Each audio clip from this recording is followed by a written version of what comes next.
बिस्मिल्लाहिर्रहमानिर्रहीम। Lecture number 4, जनवरी 8, Thursday. सबसे पहले थोड़ी सी हम बात कर लें रिकैप के हवाले से। मेरे ख्याल में जो 2.5 के स्टूडेंट्स हैं वो उसको सीरियस नहीं ले रहे, और बस चंद दिन सब्र कर लें, आपका स्कोर बोर्ड आप लोग को नजर आएगा। उसमें आपको अपनी सी जो प्रेजेंटेशन जो रिकैप दे रहे उसके मार्क्स नजर आएंगे। इसको सीरियस लें। अभी तक 2 दिन तक हमने 2.5 के स्टूडेंट से हमने रिकैप लिए और दोनों के अंदर हमें यही चीज नजर आई। तो वो खड़े होकर यहाँ पे कहानियां बहुत सारी सुना रहे होते हैं, जो एक्चुअल कंटेंट होता है उसके ऊपर बिल्कुल भी फोकस नहीं होता। एक दफा वाज़े अल्फाज में बता दिया कि बेटा आप लोग के जो मार्क्स है वो इन्हीं चीजों से बनेंगे। आपको लगता है कि इंटरनल का पेपर देकर आप बहुत अच्छे मार्क्स ले सकते हैं, तो आपकी खुश फहमी है। हर साल ऐसे खुश फहमी वाले बच्चे बैठे होते हैं। पूरी क्लास के अंदर सिर्फ 1 या 2 बच्चे होते हैं जो अच्छी तरह से स्कोर कर पाते हैं। आपके लिए यही मौका है कि आप लोग इन असाइनमेंट्स में, इस क्लास की जो एक्टिविटीज है इसमें सही तरीके से पार्टिसिपेट करें। रिकैप की तैयारी करना कोई इतना मुश्किल काम नहीं है। यूट्यूब की वीडियो है, उसको 2 दफा सुन लो, कौन सा इतना मसला है। जब एक दफा सुन लो तो साथ में नोट्स भी बना लो, उससे की पॉइंट्स को अलग कर लो, की पॉइंट्स को आइडेंटिफाई करो। अगले दिन आके तुमने उन्हीं की पॉइंट्स को यहाँ पे बयान करना है। कोई इतना बड़ा इशू नहीं है। अच्छा, अब जो अभी तक जो हमारा रिकैप हुआ, मैं उसके अंदर जो एक वीकनेस नजर आ रही है कि आप लोग जो है इसको 21st सेंचुरी स्किल्स के साथ कनेक्ट नहीं कर पा रहे। देखो, हमारा लेक्चर का आगाज, हमारे इस सेमेस्टर के लेक्चर का आगाज इस बात से हुआ था कि वक्त के साथ साथ स्किल सेट्स चेंज होते रहते हैं। कल जिन स्किल्स की डिमांड थी आज उन स्किल्स की डिमांड नहीं रहती, और आज जिन स्किल्स की डिमांड है आने वाले दिनों में उसकी डिमांड नहीं रहेगी। और हमने सबने इस बात को डिस्कस किया, इस बात को रियलाइज किया कि वाकईतन जमाना बदल रहा है। फिर हमने बात की कि हमारे इस दौर के अंदर कौन कौन से ऐसे यूनिक चैलेंजेस आ रहे हैं, कौन से ऐसे इश्यूज है जिसका सामना माजी में लोगों को नहीं करना पड़ता था। तो सबसे पहली बात हमने देखी कि भाई ग्लोबलाइजेशन है, कंपटीशन जो है वो पूरी दुनिया से चल रहा है। हमने देखा टेक्नोलॉजी के ऊपर रिलायंस बढ़ चुका है। पहले आपका पढ़ा लिखा होना मसलन काफी था, लेकिन अब आपसे ये भी पूछा जाएगा कि भाई आपको कंप्यूटर सही से ऑपरेट करना आता है। अब आप देखें आपके पास जो जॉब्स के इश्तेहार आ रहे होते हैं उसमें साफ लिखा हुआ होता है कि MS ऑफिस स्किल रिक्वायर्ड। ठीक है, आने वाले दिनों में आप देखेंगे जहां पे बात हो रही होगी business intelligence required, data analytics required. ये तमाम बेसिक बातें होंगी जिनकी आपसे तवक्को रखी जाएगी कि आपको ये चीजें लाजमन आती हैं। तो हम ये देख रहे हैं कि वक्त के साथ साथ हमारे जमाने के अंदर नए नए इश्यूज आ रहे हैं। इंफॉर्मेशन ओवरलोड होने लगा, फेक न्यूज का इशू आने लगा, बहुत सारे ऐसे इश्यूज को हम देख रहे हैं जिसका हमने पहले कभी सामना नहीं किया। अब हम लोग टीचर हैं, ओके, हम लोग टीचर हैं, तो बहैसियत टीचर के हमें ये सोचना जरूरी है कि यार इन मसलों को हम कैसे हल करें। हम अपनी जात के लिए नहीं पढ़ रहे, हम दूसरों के लिए पढ़ रहे हैं। जैसे वही वाली मिसाल है, डॉक्टर की मिसाल है। डॉक्टर अगर MBBS के दौरान बहुत सारी बीमारियों के बारे में या बहुत सारी मेडिसिन के बारे में पढ़ता है, वो इसलिए नहीं पढ़ता कि इन मेडिसिन को मैंने खुद इस्तेमाल करना है या ये सारी बीमारियां मुझे होने वाली हैं। वो इसलिए पढ़ता है कि मैं जब दूसरे लोग मेरे पास आए जिनके साथ ये बीमारी हो तो मैं उनका इलाज कर सकूं। हमारा भी यहाँ पे यही पर्सपेक्टिव होना चाहिए। हम जो कुछ पढ़ रहे हैं वो इसलिए नहीं पढ़ रहे कि ये हमने अपने ऊपर जो इम्प्लीमेंट करना है, या ये कि जी हमारे पेपर में सवाल आएगा। हमने इन तमाम चीजों को इस सोच के साथ पढ़ना है कि हमने उसको अपनी क्लास में कैसे इम्प्लीमेंट करना है। अब जब मैंने यहाँ पे ये बात कर ली कि जी हमारे इस दौर के अंदर नए नए चैलेंजेस, नए नए इश्यूज आ रहे हैं, तो अब हमें ये सोचना जरूरी है कि हमारे तलबा को भी तो इन मसाइल का सामना करना पड़ेगा, हमारे स्टूडेंट्स को भी तो इन मसाइल का सामना करना पड़ेगा। अब उनकी जिंदगी कैसे आसान बनाए, हम उनको किस तरह से तैयार करें कि वो इन तमाम चैलेंजेस का सामना कर सके। आपने देखा होगा कि बाज वालिदैन जो होते हैं अपने बच्चों को शुरू से घर से बाहर जाने की परमिशन देते हैं, उनको शुरू ही से समझाते हैं कि बेटा बाहर जाना तुमने ऐसे बिहेव करना, ऐसे करना, सड़क यूं क्रॉस करना। उनसे शुरू से सारे काम कराते हैं, जाओ दुकान से ये सामान लेकर आओ। उनका मकसद ये भी होता है, उनका सबसे बड़ा मकसद ये होता है कि बच्चा बाहर के माहौल से रोशनास हो सके, उसको पता हो कि बाहर जाके मैंने किस तरह से लोगों से डील करना है, दुनिया में किस किस किस्म के लोग होते हैं। राइट, तो यही वाला मसला हमारे साथ भी तो है। जब हम इस बात को तस्लीम कर रहे हैं कि नए नए चैलेंजेस हैं, नए नए इश्यूज हैं और नए नए स्किल्स को सीखने की जरूरत है जिसका पहले कभी तस्वुर भी नहीं था, नई नई जॉब्स आ रही हैं, अब हम बहैसियत टीचर अपने बच्चों को कैसे तैयार करें। क्या हम जो है इन बच्चों को सिर्फ ये बताते रहे कि जी Newton first law of gravitation और सेकंड लॉ, थर्ड लॉ या फर्स्ट लॉ ऑफ मोशन, हम इसी किस्म की बातें करते रहे? क्या ये चीजें हम रट्टा लगवाते रहेंगे तो इससे बच्चा जो है मौजूदा दौर के लिए तैयार हो जाएगा? क्या हम अभी भी बच्चों को इसी तरह से मोटिवेट करते रहे, बेटा मेडिसिन की तैयारी करो, बायोलॉजी पे तवज्जो दो, तुम्हारा जो है एमबीबीएस कर लोगे, मेडिकल कॉलेज में एडमिशन हो जाएगा?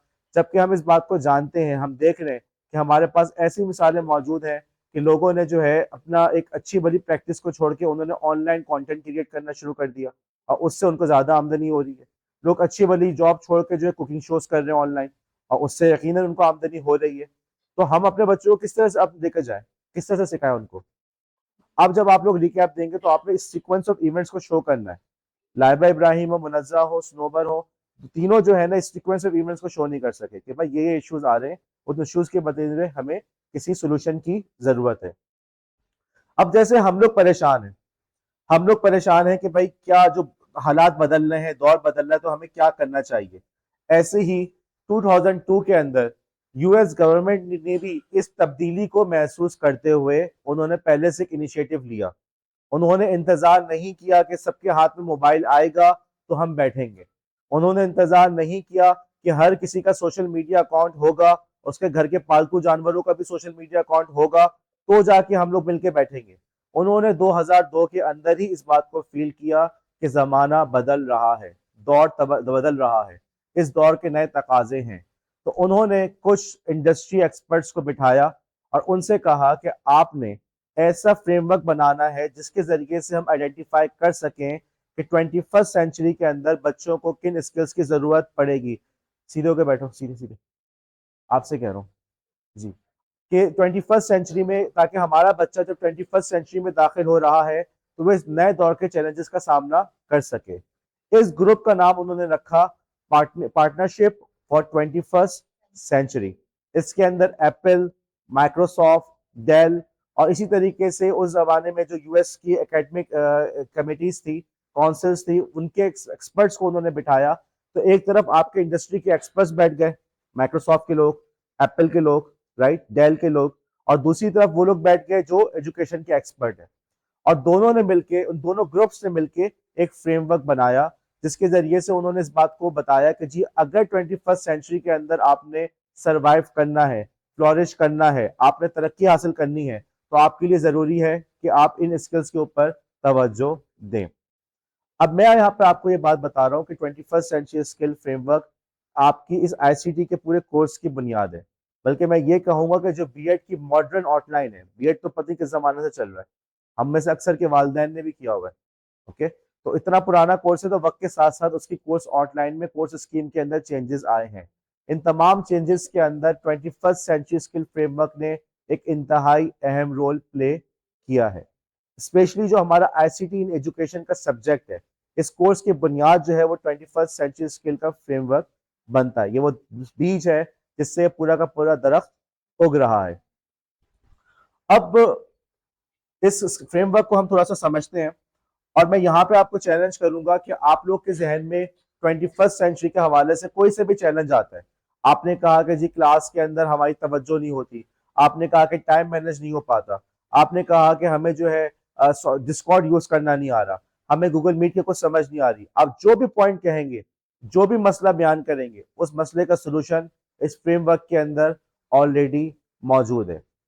जब मैंने पढ़ाना शुरू किया था तो मैंने भी उसको एज ए टॉपिक ही कवर किया था कि टॉपिक है, लेकिन चंद दिनों के अंदर मुझे एहसास हुआ कि यार ये वाकयातन इंतहाई इंपॉर्टेंट फ्रेमवर्क है। ये ऐसा फ्रेमवर्क है जिसकी मेरी जिंदगी के ऊपर भी बहुत अच्छे असरात पड़ेंगे अगर मैं इसके ऊपर बाकायदा अमल करूं, इसके तमाम स्किल्स को आइडेंटिफाई करके इन स्किल्स को अपने अंदर पैदा करने की कोशिश करूं, तो यकीनन तौर पर, मैं यकीनी तौर पर समझता हूं कि मेरे कैरियर के अंदर, मेरी लाइफ के अंदर पॉजिटिव चेंज आएगा। और यही बात मैं आपको समझाना चाह रहा हूँ कि इस टॉपिक को इस तरीके से मत पढ़ो कि हम जो है एग्जाम के टॉपिक की तैयारी कर रहे हैं, या पेपर में सर कैसा सवाल आएगा, सर पेपर आप बनाएंगे या कोई और बनाएगा, सर हमने कितना लंबा आंसर लिखना है, सर हेडिंग डालनी नहीं डालनी। इन सब बातों को छोड़ो, ये सब बातें रहेगी पुरानी। अब अभी की बात करो। अभी की बात यह है कि तुम इन स्किल्स को देखते हुए आइडेंटिफाई करो मेरे अंदर ये स्किल्स कितने मौजूद हैं, मेरे कहाँ पे खड़ा हुआ हूँ। ओके, इन स्किल्स को उन्होंने 3 कैटेगरीज में डिवाइड किया। पहली जो कैटेगरी है उसका मशहूर नाम है 4 C's। क्यों? उसमें आता है कम्युनिकेशन। किससे? कम्युनिकेशन का पहला लेटर क्या है? कम्युनिकेशन, सी। दूसरा कोलैबोरेशन, पहला लेटर। तीसरा क्रिएटिव थिंकिंग, ठीक है। उसके बाद क्रिएटिविटी, सॉरी, और उसके बाद क्रिएटिव क्रिटिकल थिंकिंग, चारों में सी आ रहा है, इसलिए इसका नाम उन्होंने लिखा है क्या, इस ग्रुप का नाम 4Cs। दूसरे ग्रुप के अंदर आता है डिजिटल लिटरेसी, हम इसकी डिटेल में जाएंगे। ओके, और आखिर में आ रहा है लाइफ स्किल्स, ठीक है, उसकी कैरियर एंड लाइफ स्किल्स, हम उसकी भी डिटेल्स में जाएंगे। ओके, सबसे पहले हम एक वक्त में एक क्वालिटी को लेते हैं, एक स्किल को लेते हैं, और उसके बाद हम बात को आगे शुरू करते हैं।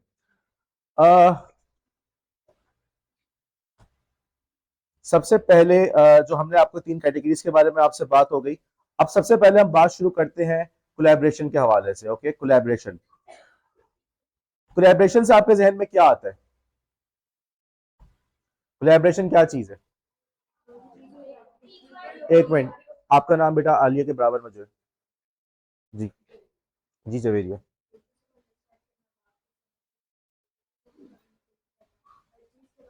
अगर एक दूसरे को समझना, ये कह रही है जवेरिया कि एक दूसरे को समझना, बात करना, लेकिन फिर इसमें कोलैबोरेशन में और कम्युनिकेशन में क्या फर्क हुआ?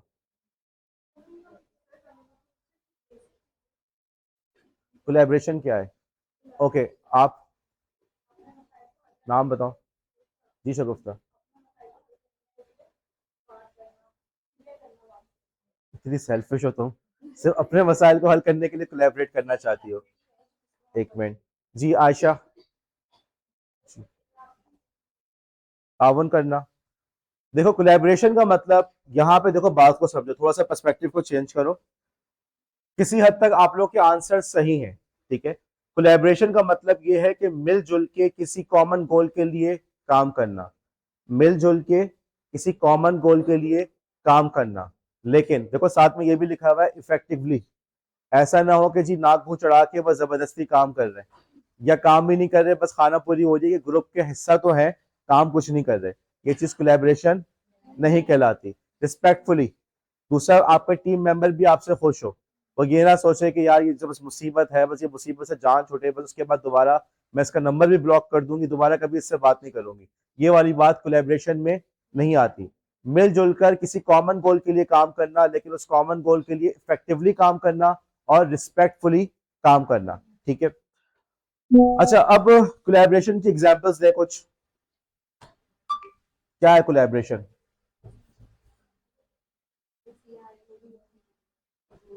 ओके, आयशा ने रबिया ने कहा कि जो सीआर है, देखा जाए सीआर की रिस्पॉन्सिबिलिटी जो है वो भी यही कि उसने कोलैबोरेशन में काम करना है। और ये वाली बातें हमारे लोग समझ नहीं पाते, हम लोग समझते हैं कि सीआर या मैनेजर जो है, जहां पे भी आपके पास एडमिनिस्ट्रेटिव पोस्ट आती है, तो हमारे पाकिस्तान के कल्चर के अंदर वो खुद को खुदा समझने लगता है, और तुम यूं काम करो, यूं काम करो, इसी चीज के अंदर हम लोग के दरमियान कोलैबोरेशन या टीम वर्क बिल्ड नहीं हो पाता। ओके, सीआर का भी काम यही कि उसने मिलजुल के काम मसले का हल निकालना है, मिलजुल के कोई अच्छी पॉजिटिव चीज को लेके जाना है। जी उम्मे अभी, हाँ, कोलैबोरेशन की कोई एग्जांपल आपके जहन में, आपके लाइफ के अंदर कभी कोलैबोरेशन की हो? मसलन मिसाल दो, पूरे मिसाल दो। कभी प्रोजेक्ट वर्क किया घर में? तो बोलो ना, बताओ ना बस।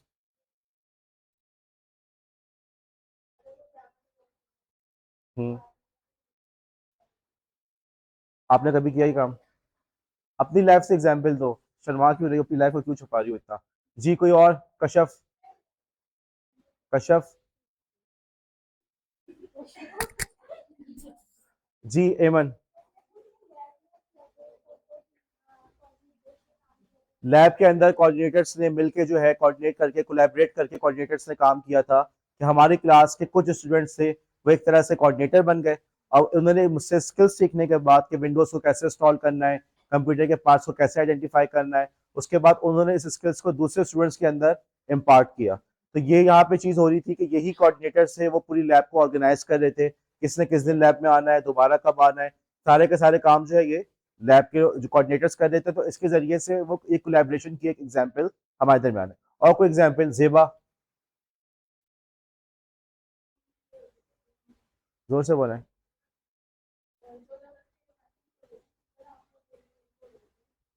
ठीक है, अमूमन जो हमारे कॉलेजेस के या स्कूल्स वगैरह के इवेंट्स होते हैं, चाहे आपने किसी स्कूल में पढ़ा रहे हो या अपनी स्टूडेंट लाइफ को देखें, तो जितने भी इवेंट्स थे, चाहे वो 14 अगस्त का हो, चाहे वो नाथ खवानी का हो, चाहे वो लामा इकबाल डे हो, हर इवेंट के पीछे आपको कोलैबोरेशन नजर आता है। और ये कोलैबोरेशन सिर्फ टीचर्स के दरमियान नहीं होता, इवन टीचर्स और उस स्टूडेंट बॉडी के दरमियान भी होता है। अगर स्टूडेंट उस दिन कोलैबोरेट टीचर्स के साथ ना करें तो ये इवेंट्स कामयाब नहीं हो पाते। कोलैबोरेशन समझ में आ गया? बिल्कुल समझ में आ गया। अब मेरा सवाल ये है, ऐसी क्या वजह है जिसकी वजह से कोलैबोरेशन को हम कह रहे हैं 21st सेंचुरी में बहुत जरूरी है? देखो कोलैबोरेशन तो हर जमाने में जरूरी था ना भाई, ऐसा है या नहीं? ऐसा तो नहीं कि आपके दौर में कोलैबोरेशन जरूरी हो गया। तो ऐसा क्या हुआ कि खास तौर से वो कह रहे हैं कि 21st सेंचुरी में कोलैबोरेशन का होना बहुत जरूरी है?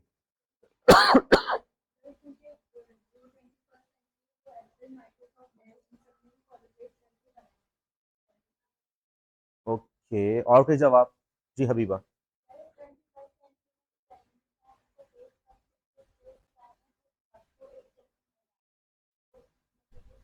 बहुत अच्छा पॉइंट है हबीबा का। और कोई पॉइंट? जी, नाम बता बेटा। नम्रा जी। हम्म। तो सवाल ये है कि 21st सेंचुरी में ऐसी क्या खसूसियत आ गई कि आपने कहा कोलैबोरेशन। भाई देखो मिसाल दो, कपड़े पहनने चाहिए, सही है। सर्दियों में खास तौर से होता है बेटा, बाहर जा रहे हो ये पहना है वो पहना है, क्यों? ठंड लग जाएगी। अब अगर मैं कह रहा हूँ कि सर्दियों में कपड़े खास तौर से पहनना बहुत जरूरी है, वरना गर्मियों में आप ऐसे भी घूमते रहे गुजारा हो जाए। सर्दियों में इसलिए जरूरी है क्योंकि ठंड लग जाएगी। बात समझ में आई? एक रीजन है क्या नहीं है? या यार मास्क पहन के जरूर लाजम बाहर निकलो, क्यों? दस बहुत ज्यादा है, सड़कें जो हैं वो हर जगह सड़कें खुदी में, तो मास्क पहनना बहुत जरूरी है। इसी तरीके से मैं ये, हालांकि मास्क वैसे हर वक्त भी पहन सकते हैं, कोई इशू नहीं है, लेकिन सवाल ये है कि 21st सेंचुरी में ऐसी क्या खास बात हो गई कि वो कह रहे हैं कि जो कोलैबोरेशन बहुत जरूरी है। और कोई? जी तंजीला।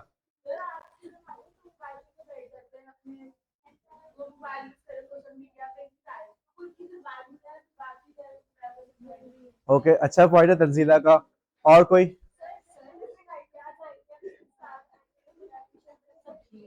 ओके, क्या चीज? ओके, हबीबा का और तंजीला का जवाब काफी हद तक दुरुस्त है। और इसको यूं समझो, देखो सरासिम ने वो मुझे फीडबैक दिया था, ये क्लास बहुत तारीफ हो जाती है।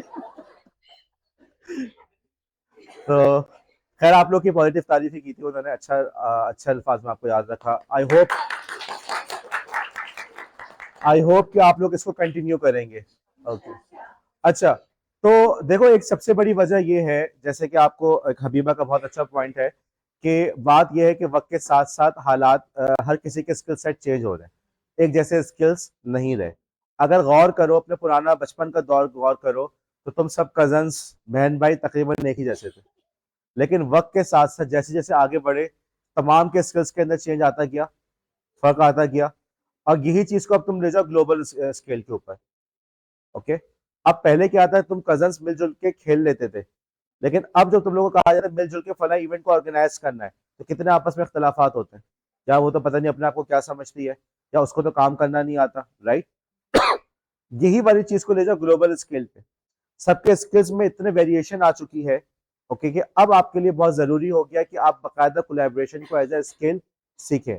अब सिर्फ ये कहना काफी नहीं है कि मेरी क्लास में सबसे अच्छी सलाम दुआ हो जाती है, सिर्फ ये कहना काफी नहीं है। बात यह है कि आपकी अच्छी सलाम दुआ हो ना हो, आप उसके साथ मिलके काम कर भी सकते हैं, नहीं कर सकते, किसी प्रोजेक्ट को कंप्लीशन तक लेके जा भी सकते हैं या नहीं ले जा सकते। अगर आप उस प्रोजेक्ट को कंप्लीशन तक नहीं ले जा सकते, या ये कि आपके दरमियान इस किस्म की इफेक्टिव पार्टनरशिप नहीं है, तो आप एक अच्छे कोलैबोरेटर नहीं है। पहले आपकी कोलैबोरेशन चल रही थी सिर्फ और सिर्फ एक छोटे से लेवल के ऊपर, ओके, आप अपने गांव देहात तक महदूद थे, या अपने शहर तक मोहल्ले तक महदूद थे। मोहल्ले के चंद लोगों ने मिलकर जो है वो बल्ब लगा दिया, कचरे की सफाई कर दी। लेकिन अब मामला उससे कहीं ज्यादा कॉम्प्लेक्स हो चुके हैं। अब आप पूरी दुनिया के लोगों से कोलैबोरेट कर रहे हैं। अब आपके लिए जरूरी है कि डिफरेंट लोगों के साथ, बिल्कुल ही डिफरेंट मिजाज के लोगों के साथ कोलैबोरेट करना, उनके साथ बात करना आपको आता हो। ऐसे लोग, मैं अगर अपनी जॉब की बताऊं, जो मैंने बताया था सॉफ्टवेयर डेवलपर हूं, तो मैं अक्सर अपनी जॉब पे मुझे ऐसे लोगों से कम्युनिकेट करना पड़ रहा होता जिनका ना मैंने चेहरा देखा है, ना उन्होंने मेरा चेहरा देखा है। ओके, बिल्कुल ही डिफरेंट लोग हैं, बिल्कुल डिफरेंट कल्चर के लोग हैं। उसी मीटिंग के अंदर एक बंदा रशियन एक्सेंट में इंग्लिश में बात कर रहा होता है, और दूसरी जो होती है वो स्वीडिश एक्सेंट में बात कर रही होती है।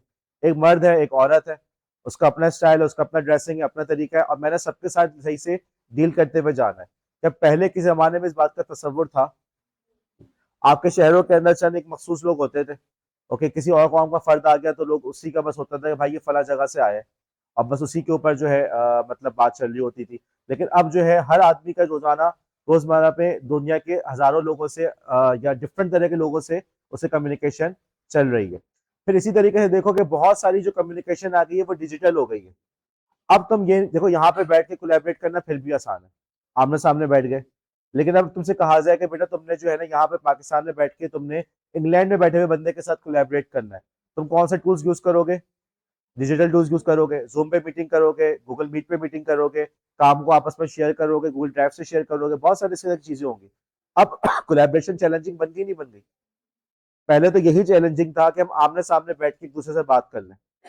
अब अगला चैलेंज ये आ गया कि जी हमने दूर बैठे बंदे से भी बात करनी है, जो मुख्तलिफ मिजाज का है, मुख्तलिफ कौम का है, मुख्तलिफ जबान का है, और साथ ही साथ आमने सामने बैठने का कोई चांस ही नहीं है। अब जो डिजिटल टूल्स है उनकी मदद से कोलैबोरेट करना है। और जैसा कि हमने कल बात की थी कि हमारे डिजिटल टूल की, जैसे सनोबर ने भी रिकैप में जिक्र किया था कि जो हम लोग फेस टू फेस कम्युनिकेशन के अंदर बहुत सारी कम्युनिकेशन बेहतर हो जाती है, तो कम्युनिकेशन बेहतर तो कोलैबोरेशन भी बेहतर। लेकिन जब डिजिटली ही कम्युनिकेशन होती है तो बहुत सारे मैसेजेस छुप जाते हैं। फिर हमें उसके इस बात को इंश्योर करना पड़ता है कि हमारे मैसेज के अंदर किसी भी किस्म का इबहाम ना रह जाए, हम कोई ऐसी बात ना कहें जिसका मतलब दूसरा कुछ और समझे, हमें बात में ना बोला पड़े यार ये तो अंडरस्टूड था, तुम्हें समझ नहीं आई बात। भाई तुम्हारा काम था कि तुम बात को वाज़ेह तौर पे करो।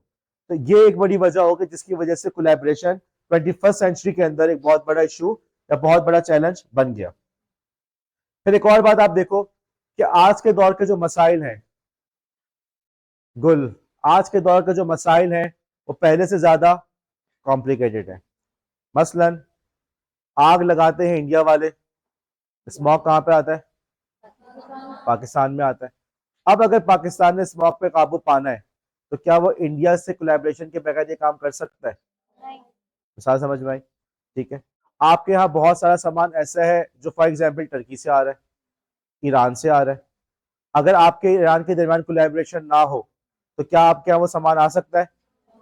और अगर ईरान की दूसरे मुल्कों से कोलैबोरेशन ना हो, अब वो कहें कि जी हम ईरान के ऊपर पाबंदियां लगा रहे हैं, तो क्या पाकिस्तान अपनी मर्जी से कोई काम कर सकता है?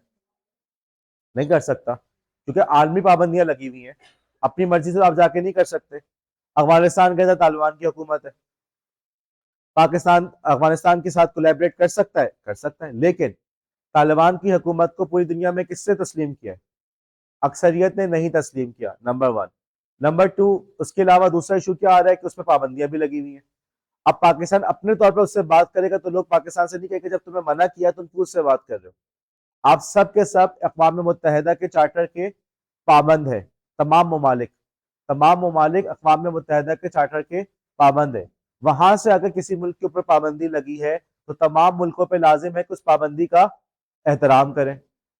समझ में आई? तो अब तुम देखो, एक कोलैबोरेशन से पड़ोसी तो है, उस पड़ोसी से बात करने के लिए आपको बैठ के यूनाइटेड नेशन से परमिशन लेना जरूरी है।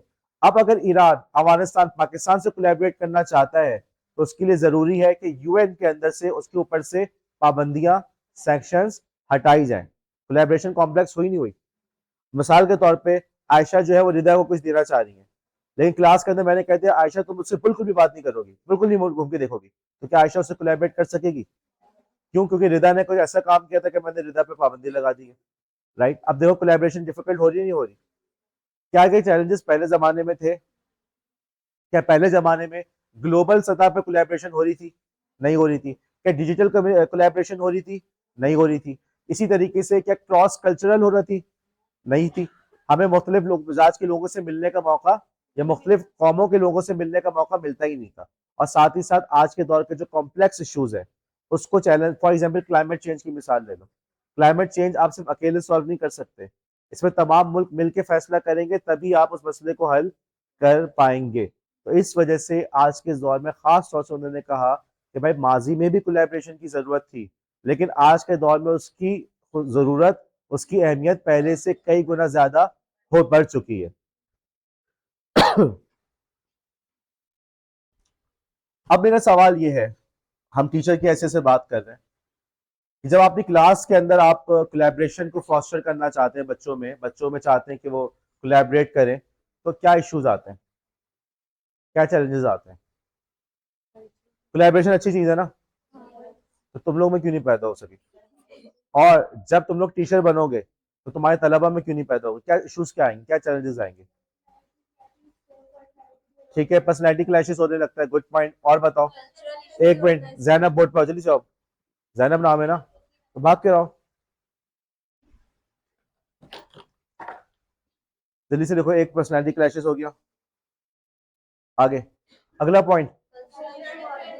एक मिनट वरीशा, बिहेवियर इश्यूज होता है, ठीक है, सबके एक जैसे नहीं। और क्या इशू आता है? फातिमा, सीधे होके बैठो। फातिमा क्या लेटी हुई है तुम? डेंटिस्ट की तो देखा था कि डेंटिस्ट की शेयर होती है। हाँ, आप बताएं, नाम बताएं। जी, मैं बेटा।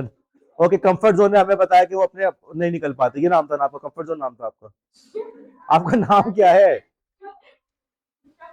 बुशरा फातिमा ने बताया कि कंफर्ट जोन से बाहर नहीं निकल पाते। Okay, good point. ओ खुदाया,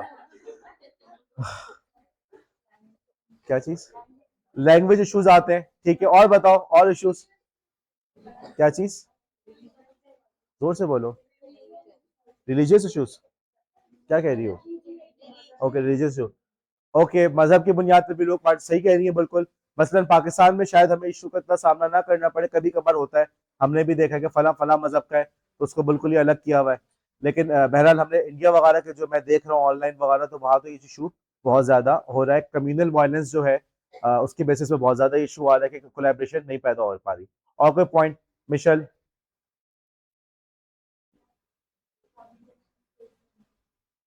इसके अलावा, कॉन्फिडेंस के अलावा एक और इशू है जिसको आप लोग इग्नोर कर रहे हैं। कंफर्ट जोन में आ गए, ऑलरेडी ग्रुप बने होते हैं, उस कंफर्ट जोन से बाहर नहीं निकलते। रामीन जल्दी बोलो। कल्चरल, ओके, कल्चर डिफरेंस हो चुका है। अच्छा, अब जो पॉइंट है, एक और पॉइंट है कि आप ये देखो कि जब भी आपने ग्रुप में काम किया तो सारा काम जो होता है किसी एक ने किया होता है और दूसरे बैठे होते हैं, तो इसका जिक्र क्यों नहीं किया आप लोगों ने? ठीक है, मुफ्ता खाने वाले लोग। ओके,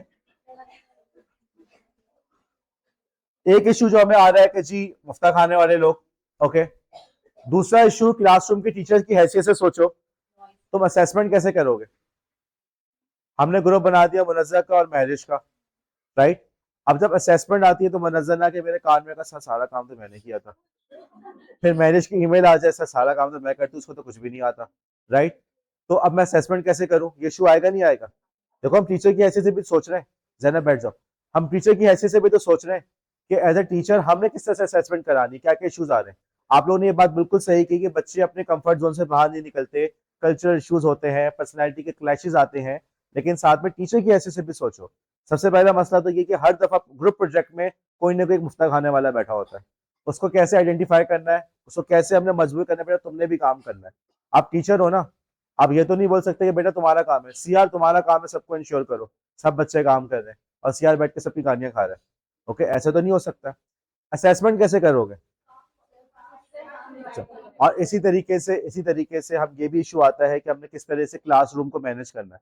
क्लास में हम कोलैबोरेशन कराते हैं, फॉर एग्जांपल हमारी लैब थी, लैब के अंदर हमने कोलैबोरेशन से दो कोऑर्डिनेटर को टीम असाइन कर दी। उन कोऑर्डिनेटर का काम है, फॉर एग्जांपल जूबिया का और फातिमा रमजान का काम था कि वो क्लास के 5 स्टूडेंट्स को गाइड करेंगे विंडोज कैसे इंस्टॉल करना है। फिर दूसरा ग्रुप बना हुआ है, शबीना का ग्रुप बना हुआ है, वो आगे बच्चों को गाइड कर रही है, ठीक है।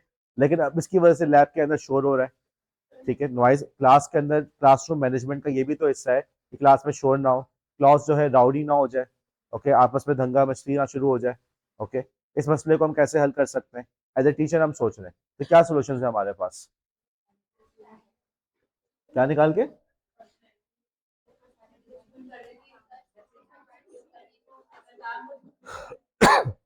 अच्छा देखो, आप लोगों ने इन मसाइल को आइडेंटिफाई किया, अब इन मसाइल को सॉल्व करने के कुछ हमारे पास तरीके मौजूद हैं। उनमें से एक तरीका तो ये मौजूद है, ठीक है, फॉर एग्जाम्पल आपने जिक्सॉ मेथड से पढ़ाया, या एक्टिविटी आपने कराई जिक्सॉ मेथड से।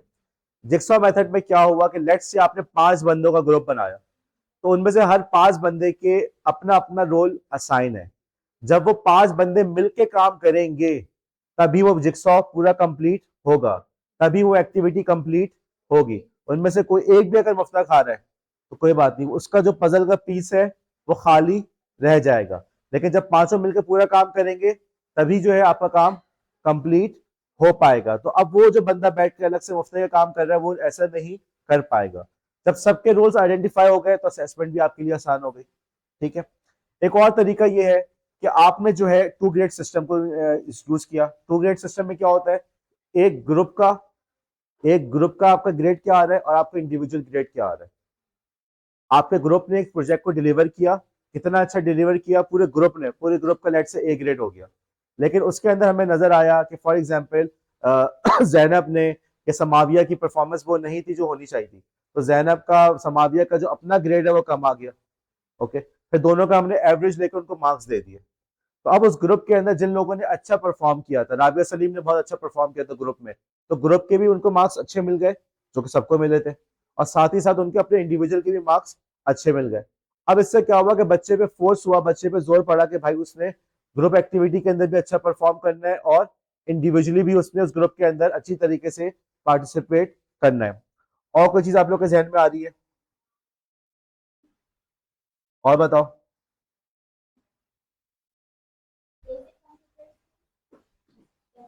कैसे क्या? हाँ बताओ, बोलो आगे, पूरा जुमला बोलो, पूरा बात करो कंप्लीट। इससे कोलैबोरेशन, कंप्यूटर ऑन ऑफ करने से कोलैबोरेशन कैसे पैदा होगी ये बताओ। पूरा जुमला चाहिए, पूरा पूरा पूरा पैराग्राफ चाहिए। अब पता है इसी वजह से तुम लोग के इम्तिहान में नंबर कम आते हैं, तुम लोग अपनी बात को सही से इजहार ही नहीं कर पाते। तुम देख रहे हो अभी नाम क्या था बेटा? उम्मे अहमद ने जो जवाब दिया है वो जवाब दे रही अच्छी बातें, पार्टिसिपेट कर रही हैं, लेकिन पूछे चूंकि पूरा जुमला नहीं है तो बात का कॉन्टेक्स्ट नहीं बनना। राइट, वो कह रही है कि कंप्यूटर ऑन ऑफ करने से, या कौन सा टॉपिक चल रहा है, उस टॉपिक से इसका कंप्यूटर ऑन ऑफ करने का क्या ताल्लुक है। अब उनके जहन में ये बात बिल्कुल क्लियर होगी तभी वो कह रही है, तभी वो कॉन्फिडेंस से हैंड रेस कर रही है, लेकिन वो बता नहीं पा रही। और यही वाला मसला एज ए टीचर आप लोग भी फेस करेंगे कि आपके बच्चों को आता होगा लेकिन वो बता नहीं पा रहे होंगे। अच्छा, अब एक और तरीका ये हो सकता है कि ग्रुप एक्टिविटी शुरू करने से पहले आपने कॉन्ट्रैक्ट लिखवा लिया। हर बच्चे ने अपना कॉन्ट्रैक्ट लिखा कि मैं ये काम करूंगा, इस तरह से काम करूंगा। बच्चे को आप रियलाइज करवा रहे हैं कि भाई तुम ग्रुप में काम कर रहे हो तो ये कोई यहाँ पे बैठ के ये कोई हंसी मजाक वाला काम नहीं है। प्रॉपर तरीके से तुम पूरा का पूरा कॉन्ट्रैक्ट लिख रहे हो कि मैं ये काम करूंगा, मैं इन कामों का पाबंद हूँ। ओके। और फिर आखिर में एक और एक्टिविटी हो सकती है, मसला मिसाल दे रहा हूँ, और जब तक आप लोग अपने वर्क फोर्स को ज्वाइन करेंगे नई नई एक्टिविटीज आ चुकी होंगी कि आप मिलकर कोलैबोरेटिव स्टोरी राइटिंग करवा रहे हैं। कहानी का आगाज हुआ, रिदा कहानी बताओ। रिदा ने कहा एक लड़का था, उसका नाम हामिद था, वो घर से निकला। ओके, आगे आयशा लोधी तुम आगे लेके चलो। वो घर से निकला, आयशा ने बताया जी वो घर से निकला था, 2 कदम आगे चला तो अचानक ही गिर गया। ठीक है, शबीना तुम आगे लेके चलो। शबीना ने कहा वो गिरा था तो अचानक ही उसको हवा में उड़ने लगा। तो हर बंदा उस कहानी को आगे लेते हुए पढ़ रहा है। और जब चूंकि हमारे पास डिजिटल टूल्स आ चुके हैं तो हम उन टूल्स की मदद से भी कर सकते हैं। हम गूगल डॉक्स के ऊपर मिलकर पूरी कहानी लिख रहे हैं, हम कैनवा के ऊपर मिलकर पूरी कहानी को विजुलाइज कर रहे हैं, स्लाइड्स बना रहे हैं। तो इन टूल्स की मदद से आप अपने बच्चों के अंदर, अपने स्टूडेंट्स के अंदर कोलैबोरेशन पैदा कर सकते हैं। अगर आप लोग से अपने स्टूडेंट लाइफ के दरमियान इस किस्म की एक्टिविटीज करवाई गई होती तो फायदा होता, फायदा हुआ होता आप लोग को। ठीक है, तो बस यही वाली बात है कि आपने अपनी जब जाके जब आप खुद ये काम शुरू करेंगे तो आपने भी ऐसी कोलैबोरेशन करवाना है। अब मंडे को इंशाल्लाह जब रिकैप होगा तो उस रिकैप के अंदर ये तमाम बातें आनी चाहिए, क्या चैलेंजेस होती हैं, क्या इश्यूज आते हैं, और किस तरह से उन इश्यूज को हम रिजॉल्व कर सकते हैं, क्या क्या एक्टिविटीज हम करा सकते हैं। बाकी यहाँ पे आके वो सब बैठ के सिर्फ कहानियां मत सुनाना, जो मसले होते हैं बच्चों के दांत निकल रहे होते हैं तो उनके दांत निकलने का दर्द होता है, ये सारे मसले नहीं बता रहे। प्रॉपर पूरे कंटेंट की बात करो। आपने 5 से 10 मिनट के अंदर पिछले पूरे लेक्चर को रिवाइज करना है।